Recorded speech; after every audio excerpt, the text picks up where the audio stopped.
السلام علیکم ورحمۃ اللہ وبرکاتہ۔ امید ہے آپ سب خیریت سے ہوں گے۔ دوستو، آپ سب کا استقبال ہمارے یوٹیوب چینل طیب قاسمی پر۔ آج ہم آپ کو ایران میں گئی جماعت کی کارگزاری سنائیں گے۔ دوستو، جماعت میں گئے ساتھیوں کا کہنا ہے کہ ہماری جماعت ایسے علاقے میں بھیجی گئی جہاں پر 20 سال سے کوئی بھی بیرونی جماعت نہیں پہنچی تھی، صرف اندرونی جماعت ہی کام کرتی تھی۔ مغرب کا وقت تھا تو وہاں سے جماعت کے ساتھی کے پاس فون آیا کہ حکومت کا فرمان ہے کہ آپ کی جماعت ہمارے ملک نہیں آ سکتی، یعنی ایران۔ اس وقت مرکز میں مولانا عبدالستار صاحب اور بھائی مرسلین صاحب تھے۔ ان دونوں ساتھیوں نے جماعت کے ساتھیوں کو وہاں سے بھگا دیا۔ جماعت کے ساتھی تسبیح اور اپنے اپنے عمل میں لگ گئے۔ مستورات کو اس کی خبر نہیں دی گئی، بلکہ ان کو کہا گیا کہ آپ دعا میں لگ جائیں۔ جماعت کے سبھی ساتھیوں کو پوری نوعیت نہیں بتلائی۔ پھر وہاں سے جماعت ایئرپورٹ پہنچی تو کسی ساتھی نے بتلایا کہ تہران ایئرپورٹ پر ملٹری کھڑی ہوئی ہے جو آپ کو پکڑ کر جیل میں ڈال دے گی۔ جماعت کا جو ٹکٹ تھا وہ دلی سے دبئی وایا تہران تھا، تو جماعت کے ساتھیوں نے استغفار کرنا شروع کر دیا۔ کسی ساتھی نے 10,000 مرتبہ پڑھا تو کسی ساتھی نے 12,000 مرتبہ پڑھا۔ جب جماعت ایران پہنچی تو وہاں اسے ساتھی سے ملاقات ہوئی جس سے فون پر بات ہو رہی تھی، تو وہ لوگ اس فکر میں تھے کہ آپ کی جماعت کو واپس بھیجا جائے، اور دوسری طرف جماعت کے ساتھی دعا میں لگے ہوئے تھے۔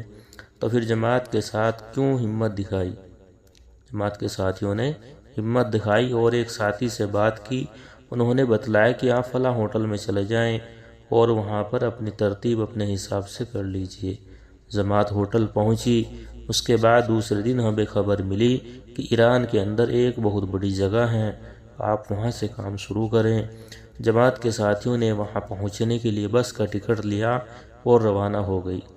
جماعت کے اندر جو بس کا ڈرائیور تھا، اللہ نے اسے ہی 4 مہینے والا بنایا ہوا تھا۔ اس ساتھی کے 4 مہینے لگے ہوئے تھے۔ اسی بس میں اس ڈرائیور کی اہلیہ یعنی بیوی بھی موجود تھی جو جماعت کی مستورات کے ساتھ بیٹھی ہوئی تھی۔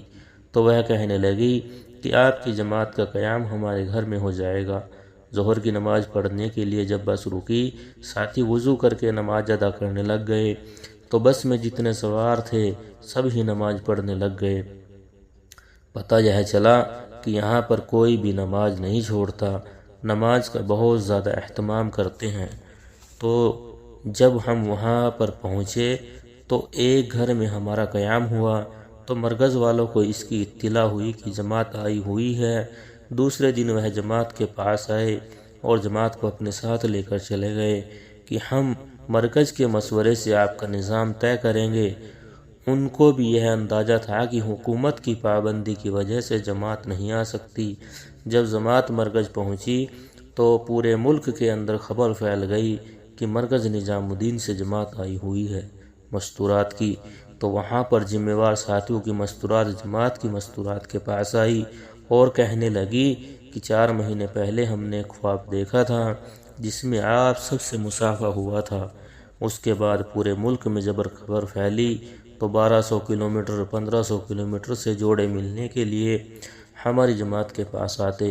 روزانہ ملنے والوں کی تعداد 300 400 500 رہتی، اور وہ رو رو کر کہتی کہ آپ کی دعا کی برکت سے اللہ تعالی ہمیں بھی مرکز نظام الدین دکھا دے، کیونکہ حکومت کی طرف سے ان کو ویزا نہیں دیا جاتا تھا، اس لیے وہ مرکز نہیں دیکھ سکی۔ اور جو ذمہ وار ساتھی جماعت کے پاس آتے وہ جماعت سے پوچھتے کہ آپ کا مصافحہ کن کن حضرات سے ہوا ہے، اور وہاں پر جماعت کے ساتھیوں کو ایک ساتھی ایسے ملے محمد، انہیں مرکز نظام الدین میں آنے کے لیے 4 مہینے جیل میں بتانے پڑے۔ رہنے والے وہ ایران کے تھے، ایران سے ویزا ملنا مشکل ہے۔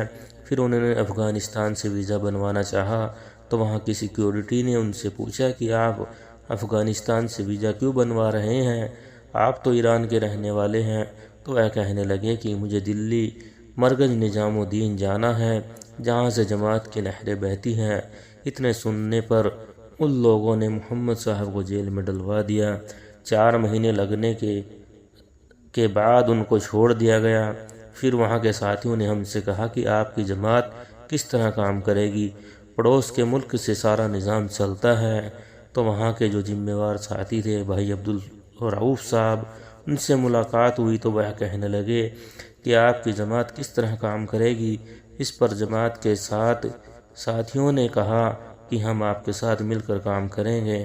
اس پر وہ راضی ہو گئے اور ہماری مستورات ان کی مستورات کے ساتھ ہو گئی اور ہم نے کام شروع کر دیا۔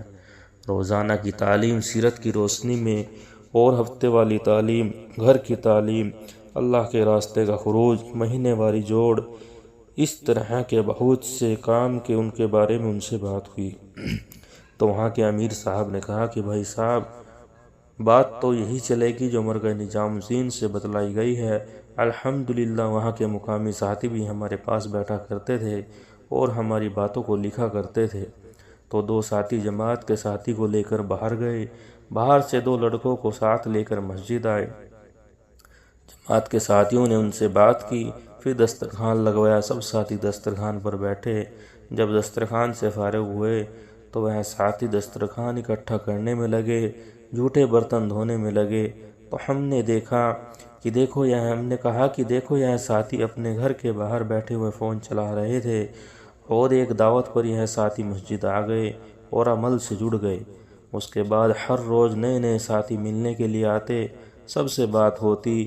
تو الحمدللہ سب سے پہلے 80 مستورات نے پہلی ہی مرتبہ اسرہ لگایا اور 28 جماعتیں سحروزہ کے لیے نکلی اور ایک جماعت چلے کے لیے نکلی، اور کچھ جماعتیں بیرونی ملک کی بھی ہیں جو جلد ہی انشاءاللہ مرکز نظام الدین آئیں گی۔